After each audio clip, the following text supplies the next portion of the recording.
कैसे हैं दोस्तों। फाइनली स्ट्रेंजर थिंग्स सीजन 5 का टीजर आ चुका है और यकीन मानो मैं इसके लिए काफी ज्यादा एक्साइटेड था, लेकिन इन्होंने इसके लिए 3 साल लगा दिए। फाइनल सीजन बनाने में इन्होंने 3 साल लगाए हैं। और दूसरा मैं इससे पूछना चाहता हूं कि यार आखिर क्या जरूरत आन पड़ी कि टीजर को 3 मिनट का कर दिया गया। कौन सा ट्रेंड चलने लगा है कि भाई टीजर 3 मिनट के होंगे। इस हिसाब से जो ट्रेलर होगा वो 5 मिनट और 6 मिनट के हो जाया करेंगे। कोई नहीं, सब चलता है, नेटफ्लिक्स को सब माफ है। बस यही कहना चाहता हूँ। टीजर मुझे अच्छा लगा, सिनेमेटिक एक्सपीरियंस देता है और काफी ज्यादा मतलब इन्होंने अपनी बाउंड्रीज को पुश किया, क्योंकि नेटफ्लिक्स बना रहा है तो उस हिसाब से बाउंड्रीज को पुश करना तो बनता है, जिससे आप अंदाजा लगा सकते हो कि इन्होंने अच्छा खासा दबा के पैसा लगाया इस पे। क्योंकि मुझे जहां तक लगता है इनको यकीन है कि इनका परोसा हुआ माल लोगों को पसंद आएगा, लोग इनको देखेंगे और इनकी छप्पड़ पाड़ कमाई होगी। टीजर स्टार्ट होता है स्टीव की वॉइस से कि वो कहता है कि अब इसको जलाते हैं, मतलब एक तरह से वो ये कह रहा है कि भाई आप सबको जलाएंगे एक बार। जहाँ हर तरफ लोग अंडर प्रेशर हैं, वहाँ ये वाली वॉइस के साथ हमें ये दिखाया जाता है कि हॉकिंग सिटी किस तरह बर्बाद हो चुका है। वहाँ पे कर्फ्यू लग चुका है और फौजी सब कुछ यहाँ पे कर रहे हैं जो वो करना चाहते थे, और अब गवर्नमेंट अपने हिसाब से अपने जो काले कारनामे हैं वो छुपाने की कोशिश कर रही है यहाँ पर, जिससे आप अंदाजा लगा सकते हो कि अगर मिलिट्री इन्वॉल्व हो गई है और गवर्नमेंट इन्वॉल्व हो गई है, इस हिसाब से भैया नए नए कैरेक्टर्स भी आएंगे तो उन कैरेक्टर्स को भैया हम वेलकम करेंगे। और मुझे लगता है कि एक आध नया कैरेक्टर नहीं होगा, 2-4 नए कैरेक्टर होंगे जो काफी ज्यादा इम्पैक्ट रखेंगे स्टोरी पर। साथ ही साथ हमें ये बात पता चलती है कि ये जो स्टोरी चल रही है अब ये 1987 की है, मतलब जो हमारा सीजन 4 एंड हुआ था वहां से 1 साल बाद की कहानी है ये, जहां से अपसाइड डाउन अब बढ़ रहा है और वो हॉकिंग सिटी पर ऐसे समझ लो कि कब्जा ही करता जा रहा है। यहाँ ये बात तो समझ में आती है कि बाकी सबका डरना जायज भी है, लेकिन एल यहाँ पे जो इतनी ज्यादा पावरफुल करके दिखा दी गई है वो भी डर रही है यहाँ पे, जिससे हम प्रॉब्लम की सीरियसनेस को समझ सकते हैं कि एल का घबराना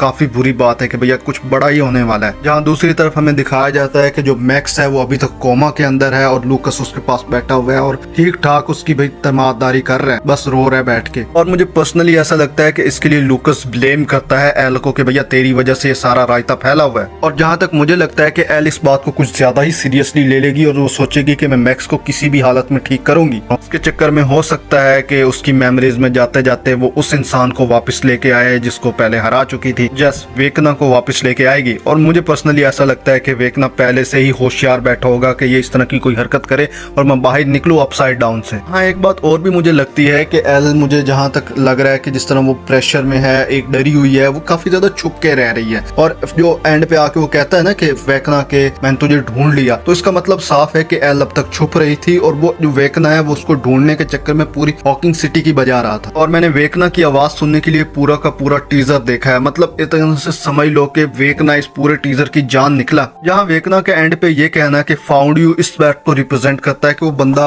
भाई एक अलग ही लेवल की तैयारी करके आया है कि भैया अब इस बार इसको पे लेंगे पूरे तरीके से, और इस बार कोई गुंजाइश नहीं छोड़ेंगे, आगे पीछे का सारा वो तैयार करके आया, जिससे ये बात जाहिर भी होती है कि भाई कोई बंदा ऐसे थोड़ी ना चल के आ जाता है किसी के घर पे। और तुम जानते हो कि जब जंग घर पर आ जाए तो जाहिर बात है उस इंसान को भी लड़ना पड़ता है जो जंग के काफी ज्यादा खिलाफ होता है। और यहाँ जो एल छुपी हुई है वो भी अब सामने आएगी और लड़ेगी, और मुझे लगता है कि भैया इनमें काफी ज्यादा घुमसान का रन पड़ने वाला है, जिसमें बच्चा कुचा हॉकिंग सिटी भी अच्छा खासा तबाह हो जाएगा। और एक बात हम और भी अच्छे तरीके से जानते हैं कि जो वेकन है वो अपनी पावर्स को अच्छे तरीके से कंट्रोल कर पाता है, जबकि जो एल है वो अपनी पावर्स को अच्छे तरीके से कंट्रोल नहीं कर पाती है। ऐसे समझ लो कि लॉन्ग लास्टिंग यानी एक तरह से वो फाइट नहीं लड़ पाएगी, जिसका जाहिर बात है कि वेकना फायदा उठाएगा। ये भी हुपर जो इसको छुपाए बैठा है वो इस बात की ट्रेनिंग दे रहा हो कि भैया अपनी पावर्स को बढ़ाओ और अपनी कैपेबिलिटी को और ज्यादा इनहांस करो ताकि तुम उससे लड़ पाओ, जो आई थिंक हमें सीजन में दिखाई भी देगा, क्योंकि इसके बगैर लड़ना ऑलमोस्ट इम्पॉसिबल सी बात है। मेरे जहन में ये ख्याल इसलिए आया क्योंकि जब मैं ये देख रहा था तो उस वक्त एट दी एंड वो ये आकर कहता है कि लेट्स एंड दिस किड, मतलब वो उस बात के लिए बच्चे को तैयार कर रहा था कि भैया आप इसको खत्म करते हैं, बहुत हो गई इसकी रंबलिंग, अब इसको सबक सिखाएंगे हम। जहाँ स्टोरी के इतने सारे इंपॉर्टेंट कैरेक्टर्स की बात कर रहे हैं तो वहाँ विल कैसे पीछे रह सकता है। बेचारे की जान भी अलग अजाब में फंसी हुई है, ना इधर का है ना उधर का है, बस इसको डरा रहे हैं कब से। और मुझे पर्सनली ऐसा लगता है कि फाइनल सीजन में इसी बंदे को लटकाने वाले हैं, क्योंकि यही बंदा काफी ज्यादा डरा हुआ है, काफी ज्यादा मतलब बाकी लोगों से भी ज्यादा डरा हुआ है। मे बी ये किसी और चीज के लिए डरा हुआ हो, लेकिन हम जानते हैं कि स्ट्रेंजर थिंग्स सीजन के अंदर हमेशा यही डरा हुआ था और सबसे ज्यादा इसी को ख्याल आते हैं